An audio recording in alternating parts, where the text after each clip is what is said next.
उसके बाद आई एक और प्रिंसिपल हमारे स्कूल में। ओह माय गॉड, वो जो प्रिंसिपल थी, मुझे लगता है उसको जेल हो जानी चाहिए।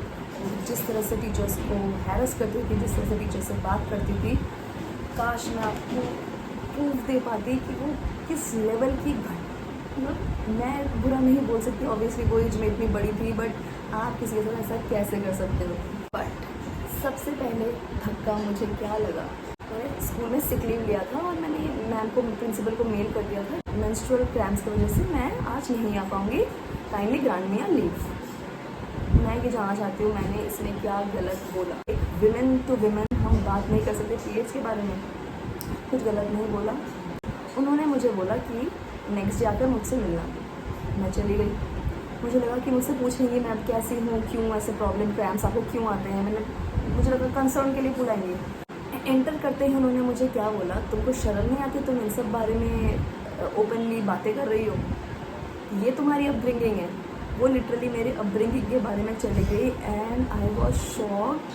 मतलब मैं हंसूँ या रोऊँ, मैं सिर्फ मैम को देखती रह गई कि कैसे वो मुझे ऐसा बोल सकती हैं। लिटरली अगर कोई बोलेगा कि ये अपब्रिंगिंग दी है आपके माँ बाप ने, आप तब क्या करोगे। मैं इतनी बेवकूफ़, मैं तब भी वो स्कूल नहीं छोड़ पाई क्योंकि मेरे पास कोई ऑप्शन नहीं था, या मैं रिस्क नहीं लेना चाहती थी, या मैं डर रही थी। मैं तब भी मैं वो स्कूल नहीं छोड़ पाई। ये सिर्फ मेरे साथ नहीं हुआ था, ये बाकी टीचर्स के अपब्रिंगिंग में जाया जाता था।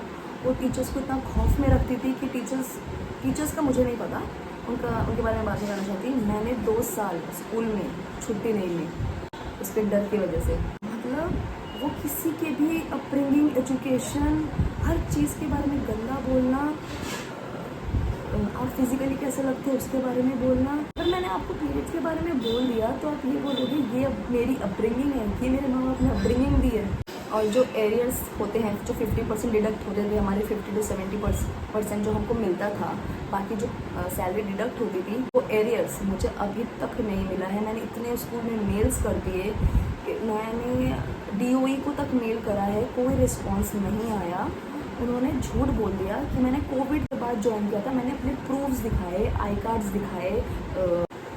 आज की डेट पे मेरे पास कोई एरियर्स नहीं आते, बट उन बाकी टीचर्स को आते हैं, मुझे नहीं मिलता। ये हुई पहली चीज़ कि वो उन्होंने मेरी अपब्रिंगिंग के बारे में बात करी। दूसरी बात, मेरी दादी की डेथ जिस दिन हुई थी, स्कूल में मैंने इन्फॉर्म कर दिया था कि मेरी दादी की डेथ हो गई है, ऐसा ऐसा है। स्कूल में उसकी जो असिस्टेंट है, उसने मुझको ना पूछा ना मैं कैसी हूँ क्या हूँ, उन्होंने सीधा मुझसे बोला कि तू अब कब आएगी, मुझे मेल करके भेज दे। मैं कह रही हूँ मैम, मेरी दादी की बॉडी अभी सामने जल रही है, मैं आपको कैसे बता दूँ कि मैं कब आऊँगी, आप मुझे टाइम तो देंगे। कह रही नहीं प्रिंसिपल मैम फिर बहुत मेरे को सुनाएंगी, बोलेंगी तू अभी भेज, मुझे अभी भेज, कॉल पे कॉल। फिर मेरी मम्मी ने मेरे से फ़ोन छीन लिया और फिर उन्होंने बोला कि आप ऐसे कैसे कर सकते हैं, इसकी दादी की डेथ हुई है और आप, मतलब मुझे वो लिटरली शोक भी मनाने नहीं दे रहे थे।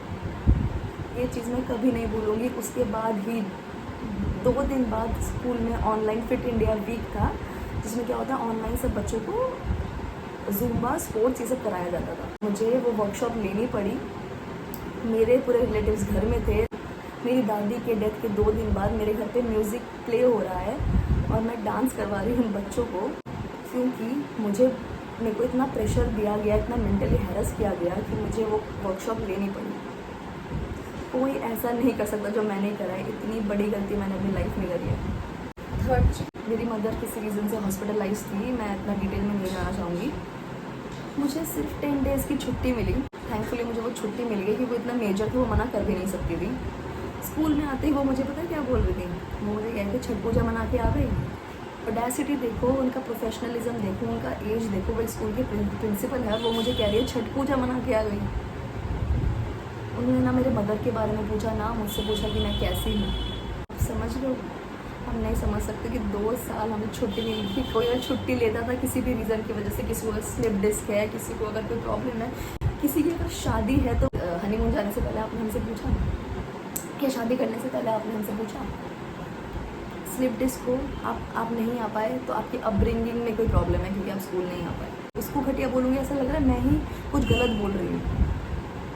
ये मेरी अपब्रिंगिंग है कि मैं गलत वर्ड यूज़ करूँ तो मुझे बुरा लग रहा है। सबसे बड़ी बेवकूफ़ी यही करी थी मैंने कि मैंने लाइफ में रिस्क नहीं लिया, मैंने वो स्कूल नहीं छोड़ा। और मुझे ऐसा लगता था चलो अब ठीक हो जाएगा, अब ठीक हो जाएगा, ये करते करते 5 साल हो गए थे। मैंने सोचा था बहुत कुछ डिटेल में बताऊंगी, बट मैं बता नहीं पाई। शायद ये मेरा फर्स्ट टाइम ऐसे यूट्यूब में ऐसे वीडियो में सामने से बना रही हूँ, तो शायद मैं बोल नहीं पा रही हूँ ढंग से। आई होप आप मेरी फीलिंग समझ गए होंगे।